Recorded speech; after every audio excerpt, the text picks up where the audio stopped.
Joyful, joyful Lord, we adore thee. God of glory, Son of God. Hearts unfold like flowers before thee. Fill us with the light of day. Light of day. Hello, welcome back. That's not how I typically start a um podcast. I just feel like singing, to be honest. It wasn't even my best, but guess what? Guess what I'm finna do? Keep it in here. How are y'all doing? Are y'all doing good? Are you doing wonderful? Are you doing great? I hope so. I hope that this is finding you good. I hope it's finding you in a good place. And if it's not, I hope that it's a wonderful break from the place that you have been found in. Okay. Cause y'all, I know y'all be tired. Y'all, I don't even know who's listening to this right now in traffic, but be careful. Pay attention. Pay attention to your left and your right, okay? Look in that mirror behind you. Yeah, child. Because, ooh, just so many things going on, so much randomness, right? Um, but I just wanted to first say thank you for listening, right? Thank you for tuning in. Thank you for any time you've listened to me or sent my podcast to somebody or, whoever you may be on here listening. I appreciate you because, I know a lot of people say that. We say we appreciate, people always say they appreciate people and they love them. But you be like, but you don't know me. How can you appreciate and love me? Because I have a love of God, for people and listen, and let me tell you something, because you can love people and not like them. I don't know if I like you. I really don't. I don't know if you would like me in real life, but I love you. I love you. I hope the best for you. Um, I know that I love you because even if I ain't know you, ain't know who you are, what you believe, whatever. If I seen you in the street somewhere and somebody's about to hit you with a car, I would try to get you out the way. That would be my first instinct. Has been my first instinct. Let me tell you, okay? So that's and that is what love is. I remember Tabitha Brown explained something similar like that. Like our instinct is to react to love that we have in us first. Usually, now, when we don't have that instinct because life has jaded us, then but love is truly usually the first instinct. Even with kids, they just so affectionate. You know what I'm saying? And that's their first instinct. Okay, without even knowing you. Okay, love is part of us, even if it's been deadened. Okay, it has to be killed to first before you just not operate in it or move in it or react to things based out of it. Um, but anywho, I love you. So I said all that to say I love you. I appreciate you. And I can appreciate you because, how else? I mean, this is why am I doing this? I'm doing this because for people to be able to hear who needs to hear, you know? And if it weren't for the people listening or sharing or whatever, I would just be talking to myself. And child, I don't know. Sometimes, I mean, I'm literally could be talking to myself right now. And that just has to be okay sometimes. But I appreciate the shares because how else would anybody hear this if somebody didn't share it? If you didn't hear it, and so of course that appreciation comes. So I just want to clarify that this is why people can say that. I know sometimes people say stuff and don't really mean it, but I mean that. Okay, so I appreciate you. Thank you. Um, and Yeah, that's what I wanted to say about that. But like back to what I was saying, that it's a lot of randomness and um a lot going on. A lot of good, a lot of crazy, a lot of wild, a lot of terrifying, a lot of sad. A lot. A lot. Um my topic today is just grateful but tired. Um Grateful but tired.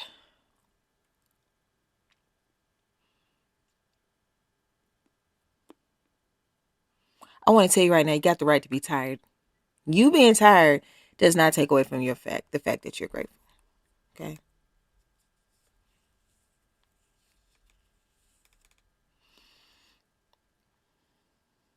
It's wonderful to be blessed. Oh, great. It's wonderful. Um, Blessings are child, you get tired from being blessed though. Not that you're tired of blessings, but you get tired from managing blessings because it is a learning curve. Managing blessings is a learning curve. There's a learning curve to that thing. Okay? Because we had examples on how to manage struggle. Okay? Had an uncle. Everybody got an Uncle Joe somewhere. Okay? Tio Carlos. You know, we all got an uncle that will, or know somebody got an uncle that show, okay, baby girl, or all right, Nino, okay, this how you do this, okay. We all got somebody that shows us how to do something, okay. The neighbor, how to fix things, how to manage a struggle, and how to be clever with something. There's a lot of those people that help us with those things, and I'm grateful for those people. There's mamas and daddies that showed up too. You know what I'm saying? That have showed us, okay, this is how you stretch a dollar. This is how you can fix your own wiring. This is how you can do this without having to pay that. We all know somebody that's helped us in the struggle, helped us, shown us how to survive struggle or to get through struggle, or how to manage the struggle. But rarely do we have examples on how to manage a blessing. Okay? And then some people who who only know how to manage struggle, that's what they stick to. They don't fight for better or whatever. Or they're fighting for better and they ain't got to where they want to be yet. And you've gotten there to the blessing portion of yours. And they gonna sit there and be like, you should be grateful. You should be. Let me tell you something. What you're not gonna do is come up in my life after I done fought and struggled and got through the struggle into the blessing and walk through the threshold of it and tell me how I should be. Don't tell me that I'm not grateful, baby. I know where I came from. I know where I've been at. I've just walked through the door. I'm learning how to manage this. And what you think a complaint is me trying to figure this thing out. Like, I don't know what I'm gonna do about this. No, rich people problems. Okay, that may be a rich people problem to you, but it's probably not a rich people problem, honey. It's just that you're still in your issue and you trying to downplay me by gaslighting me like I don't have the right to be panicked. Bigger blessing, bigger bills. Okay? You're always over your head when it comes to what God does because it requires him to manage it. It requires we can't get around that. Anytime you think you can manage something that God gave you, you might as well just sit down. Just stop because you're just gonna mess a lot of things up for yourself. Don't do it. Don't do it. Don't do it. I'm whispering. Don't do it. Don't try to manage something that on your own that God put you in, because if God put you there, he can take you out. That's what I wanted to say. If he put you there, he can take you out of there. Do you understand? You understand? Like, that means that you didn't get that on your own. That means you can lose it trying to do it on your own though. Okay. So back to it. Okay. That was just a sidebar for somebody. I don't know. Maybe for all of us, just to, make sure we check ourselves sometimes. Even though we probably feel like we fine, but it's okay to check in sometimes. Make sure you ain't tripping, thinking too highly of, okay, did I do you? I didn't do that. God did that. Okay, just making sure I remembered that before I kept going on about my day. Give him honor and glory and love. Hallelujah. And you do that. But back to what I'm saying, can't nobody come up in my life and tell me that I'm not being grateful at all, because I'm trying to manage new blessings. Okay? And I don't have a lot of examples on what that look like. So this is a me and God thing. Okay? And this is why sometimes you can't talk to people, and this is why your circle change. because as much as you love Nene and them and Nika and all that, and they helped you with all that stuff, but they not in the blessing portion, and you can't talk to them about it because you're just going to come off like you're being something to them, and you really don't have time for that.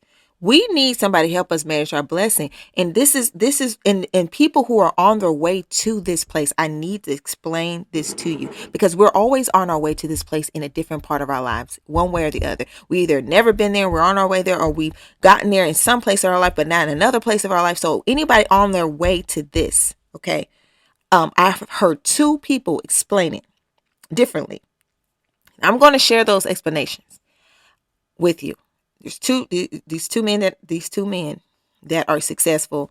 And I'll tell you who they are at the end. I'll try to remember to tell you who they are. Okay. Because I just want you to hear it as the thing, as the instruction, as the example. So the first example I have is a garden or a harvest. There you go, harvest. That's what it was. And the work that it takes to plant a seed and grow it, and and all that stuff is different than when it's actually time to harvest it.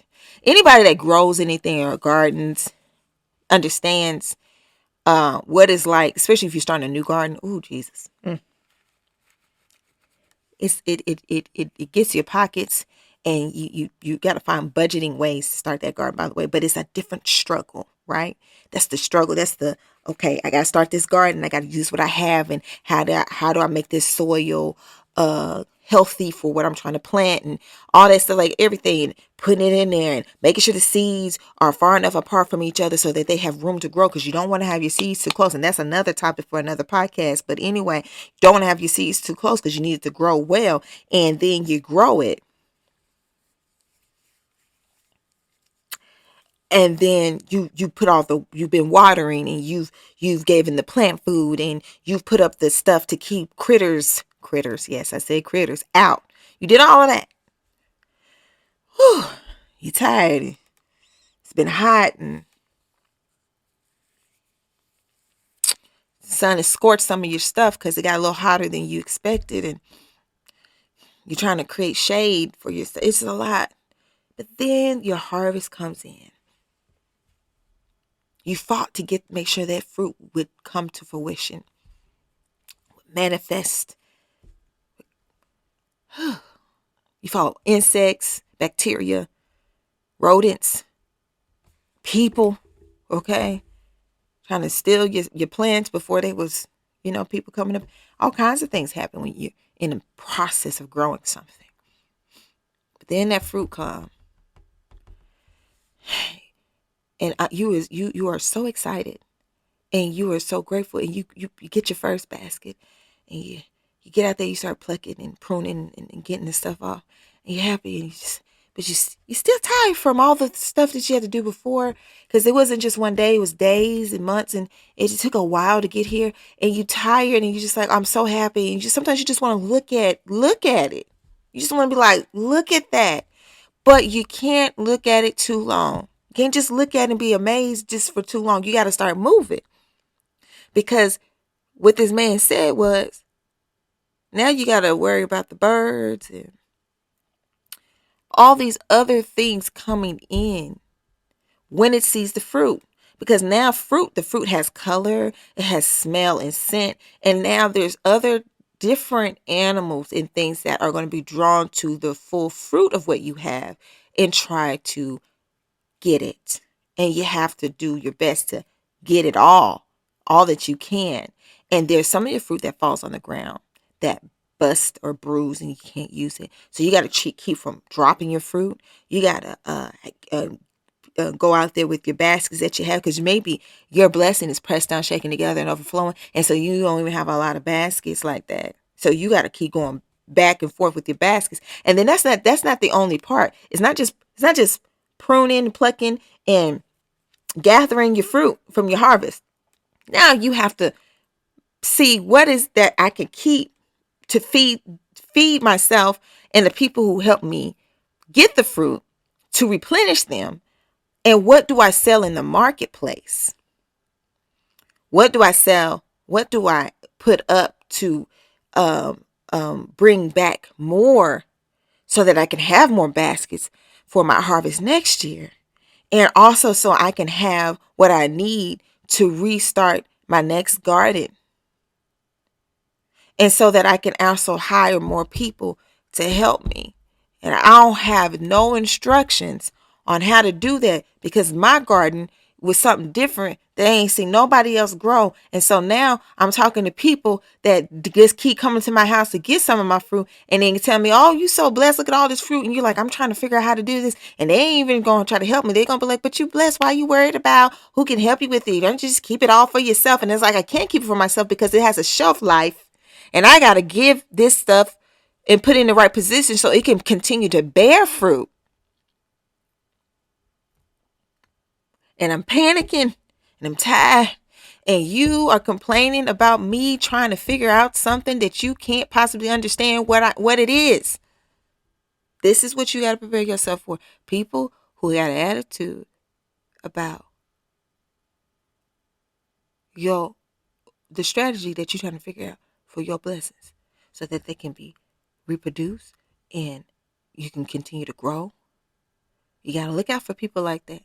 When they start doing it, that's when it's like, okay, you probably don't need to come back to the house anymore because you seen all the fruit that I got and you eating some of it, but you didn't even help me pluck it. And you didn't help me grow it, so you don't even know what it took to get this. You weren't in the back with me. And then some of them might have helped here and there.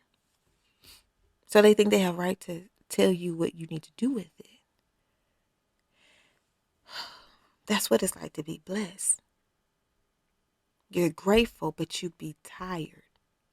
Because you just, most of the time, the blessings start pouring in. Because after you've been working for a little while on trying to get it to grow.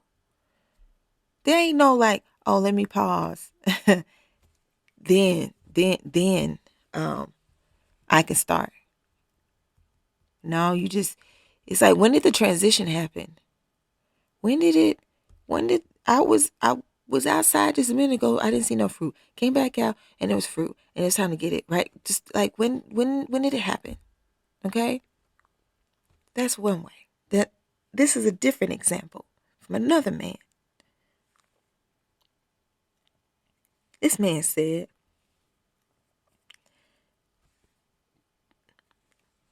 being successful is like doing 99 push-ups in a row, getting to 100, and then being told to hold it. Now, I don't know about y'all, but me and planks aren't the best of friends. Now, a push-up, you're in a position like a plank, you know? But you get to go down and then come up. And that's but that's tiring. You're hurt. You're hurting. You're tired. You're exhausted. And you want it to be over. You're like, I'm almost there. And then when you get there, they're like, okay, now hold your position. So I can't even squat that. No, because you're not doing push-ups anymore. You're doing planks. Hold your positions. And while you're like, oh, this hurts, but I made it. Hold your position. And everybody else like, oh, you talking about that hurt, but at least you got done with the 99. Why are you complaining about the 100? Because the 100 ain't like the 99, because the 100 requires something different, a different part of me. But it also requires me to still use my arms that got me here, and a different part of me that I wasn't expecting to use. And I got to hold this position. I got to hold it.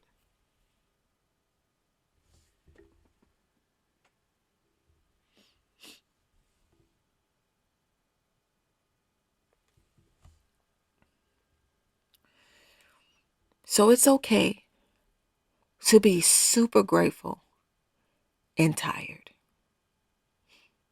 You guys that are on your way to grateful and tired, I'm just letting you know. You're going to be tired.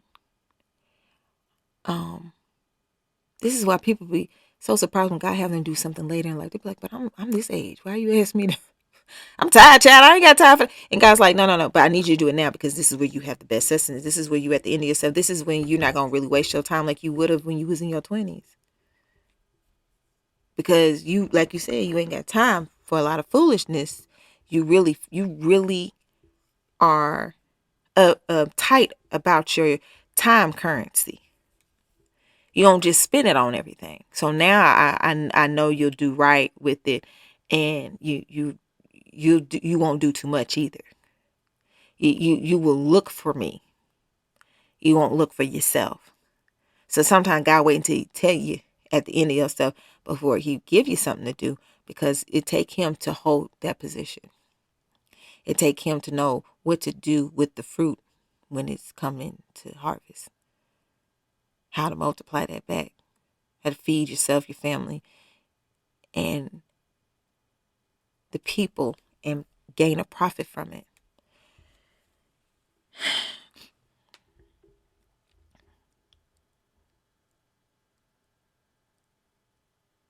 If you're fortunate enough to be around somebody who is blessed and tired,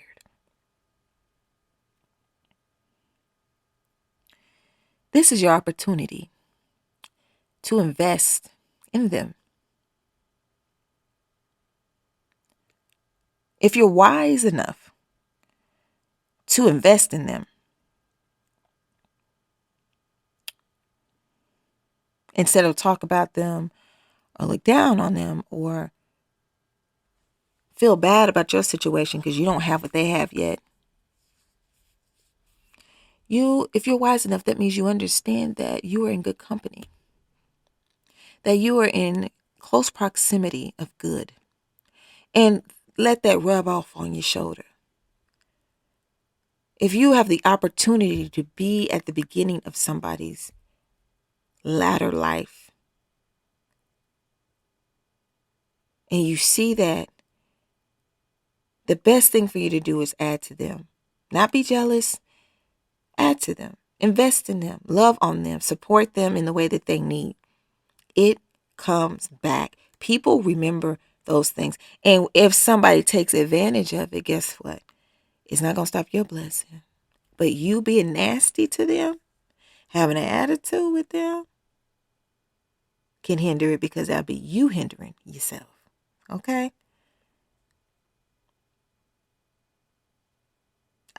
I've been the person at the beginning of people's blessings, and or I guess the blessings they thought they had or whatever, and I was happy for them. But also character.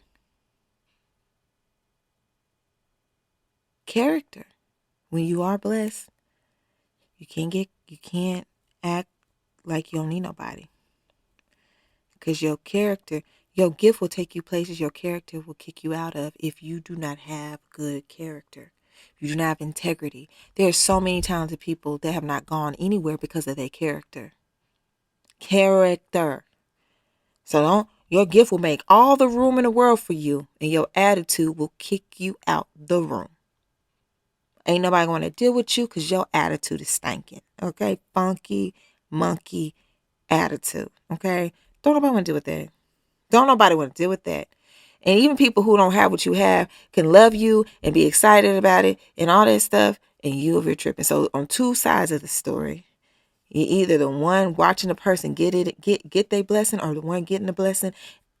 But either way, check your attitude, because it does affect your blessings. Okay.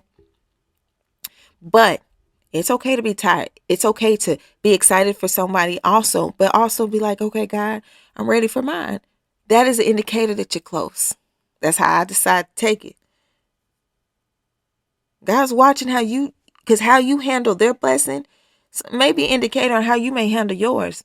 Your character may be being tested. He may be trying to groom your character by putting you in close proximity of somebody who is really, really blessed. And how you decide to act about it is how your character is showing itself. It's God's letting you know where you are character-wise. If you couldn't handle somebody's blessing, let you know you're probably not ready for yours, because you couldn't even be happy for your neighbor. God said, love your neighbor as you love yourself. If my friend is getting blessed, I'm happy for them, because when I'm blessed, I'm going to be happy for me. I'm going to be happy for them. But if you can't be happy for your neighbor, when you get blessed, you're not going to truly operate in love, because you didn't know how to operate in love with your neighbor. You're going to operate with attitude. Oh, well, of course, it's for me. You're going to get cocky. God don't want to give you something to set you up for you to fall. That's not what he does. But if you're in close proximity to somebody, you have the character to love them and be excited for them without feeling like, oh, woe is me. And then showing them that like they owe you something, or being entitled to what they had just because you've been a friend. I'm not entitled to none of my friends' stuff. I'll tell you right now. Thank you if you want to share. I appreciate it. But that's yours. That's yours. And I'm happy for you. And you deserve to have everything that God give you. Just like I deserve to have everything that God give me. I believe that for myself. I believe that for my friends. And I want to share. I want to love on them. But everybody love on people differently. And I can't be mad if somebody ain't gonna love the same way. People are so entitled. Nobody you didn't, but you ain't lived their whole life. And you don't know what is required of them, while you over being jealous of their blessing. Rolling your eyes at them because they tired. Because they trusted you. They have been trusting you, thinking they can still trust you. You don't know what's going to be required of them. You want that? You want that requirement? You don't even want to do your requirements. But you want to be jealous of what somebody else had to do. The fruit of what somebody else had to do. But you don't even want to do what you got to do. You can't handle what they had to do. Because you don't even want to handle what you had to do.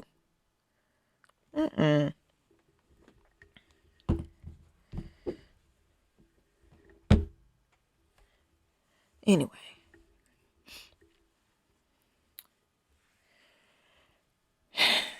It's okay to be tired, y'all. That's all I'm saying. And feel blessed and feel excited. It's okay to be excited for somebody else and be, ready for your own stuff too. Doesn't mean that you're necessarily judged. You can be excited for somebody else and be like, oh Lord, this gives me hope for my stuff, but I really am ready for mine. But how can I be a help to them? Because it's also teaching you. It's the example you get to have before you get yours on how to do something too. You get to watch and learn. Don't ruin that for yourself by getting jealous. And if you feel any inkling of jealousy, God help me with that in the name of Jesus. Because I need to learn from them. Because when it's my turn, I need to know what to do. They went ahead of you. They're paving a way. You ain't got to pave a way on everything. Some people, God made to pave a way in certain things. And sometimes it's not even in the same category as you, but he's paving a way of understanding. He's giving you understanding. Giving you an inside look.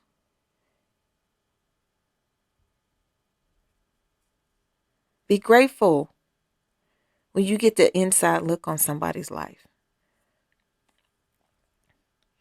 Honor it. The ugly, the good, the wonderful, honor it. Because God has allowed, or they have allowed, both of them have allowed trust. Don't use that to hurt them. They didn't do nothing wrong to you. They're not the ones that hurt you. Learn how to love people and treat people based out of who they are and who God wants you to treat, how God wants you to treat them, not out of what's happened to you. People ruin so many things by living in pain, by deflecting pain onto good friends.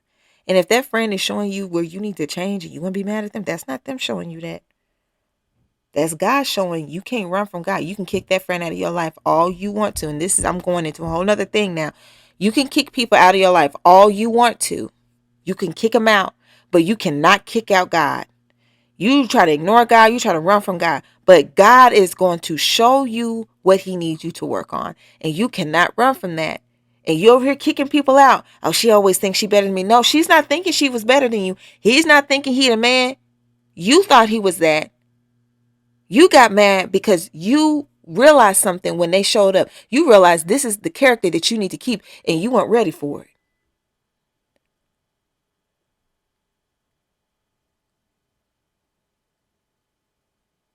And you held a good person accountable for the truth God was showing you. And all they did was love you. And now you're looking for them. When you realize God was just putting a light in your life. Somebody that really looked like who he knows you could be. So that you can have the support to be that person. And now that you're ready to be that person, the person that you kicked out of your life is nowhere to be found. God, yes, can bring you other people. He can bring you new support systems. People that I hope you learn how to appreciate. But that person will never be back in your life in the same way. Do not take kindness in people for granted. Do not take it as weakness. It takes strength to be kind in an ugly world. It's a strength that many people cower away from. And if you are fortunate enough to be around a person that is wealthy with love and compassion,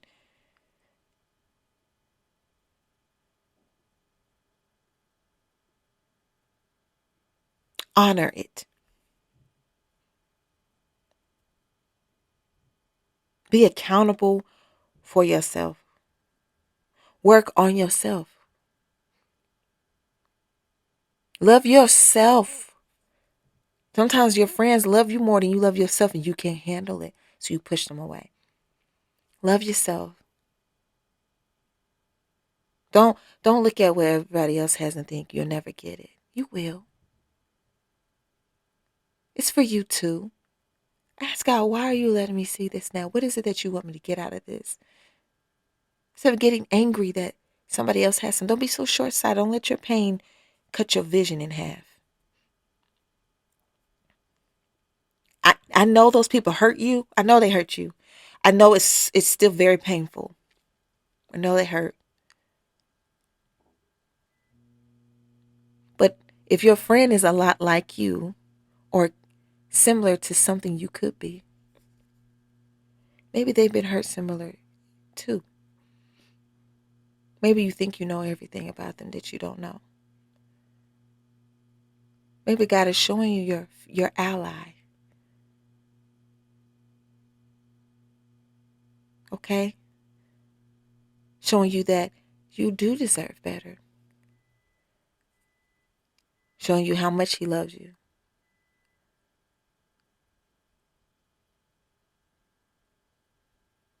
Putting you in good company.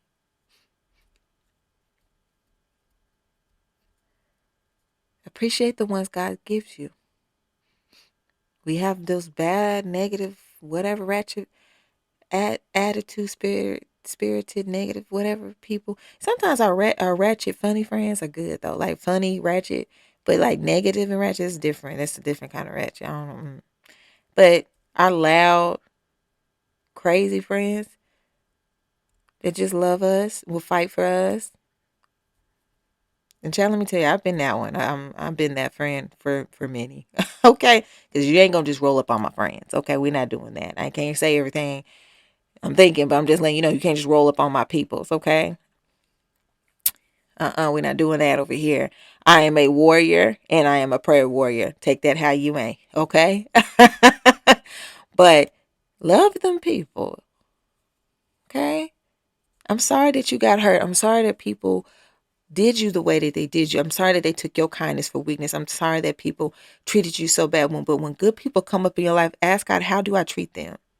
Because I'm so in pain and I can feel I'm angry. And when they show me kindness, I get upset and I know that's not right. Why am I like that? God, show me how I need to be kind. Show me how to forgive those that hurt me and not take it off on the good people. Help me not to be what people have been to me. Help me to be the good that you made me inside. Help me to be myself despite what people have done to me. I want to just be me. Okay? Okay. Well, that's all that I have to say about this topic. I don't went into more than one topic. But let's honor each other, love each other, appreciate each other. Understand that our walks of lives are different. Doesn't mean that we're not tethered. Doesn't mean that we're not connected. Doesn't mean that we're not examples or teachers for one another, support systems for each other. Let's respect one another, love each other, appreciate each other. Let's learn how to love ourselves properly so that we can do that. Okay, let's understand what love really means, not what we've experienced from people, but what God means by love, not what people have shown you only. Okay, and let God be the author and finisher of your faith. Child. Ooh. Well, like I said, I love you. And I'm grateful for you. Thank you for listening. And if you heard any noise in the background, I apologize. But it is what it is. It is what it is. And just remember, this is viewed from the throne. Never said it was mine. I wanted to tell you that we all have thrones, though. We all have kingdoms. And we all have crowns. And we've all been dragged through the mud and mistaken as something worthless at some point in life. But I want to tell you, I know you matter. I appreciate you. And no matter if your crown is broken, crooked, or falling off your head, you wipe it off the best you can. You stick it on your head because it's still going to shine. Okay? You still are who you are, no matter if you're stuck in the mud a little bit. God has a way of pulling you out and cleaning you up all at the same time.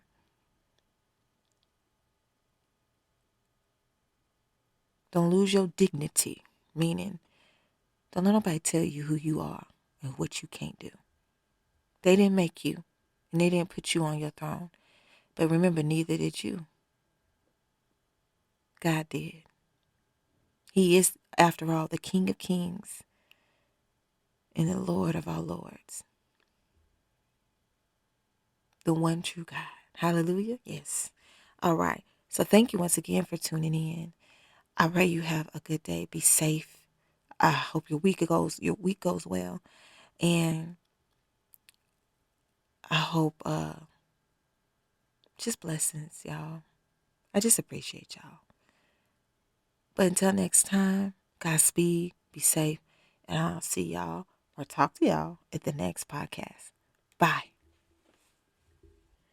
I've had some good days, and I've had some hills to climb. I've had some weary days and some sleepless nights. But when I look around and I think things over, all of my good days outweigh my bad days. I won't complain. Okay, guys, I'm really gonna go now this time. I just had that in my head. Now I ain't sing that good, but I just had it in my head to sing. All right, y'all have a blessed night, evening, or day. I'll talk to y'all later. Bye bye. Hey guys, before I forget, don't forget to like, share, and subscribe. And also hit the notification bell so you don't miss anything. And if you're interested in seeing anything else that I do, you can go in my description and hit my link tree and follow any page from there. Thanks again. I'll talk to you guys later. Bye.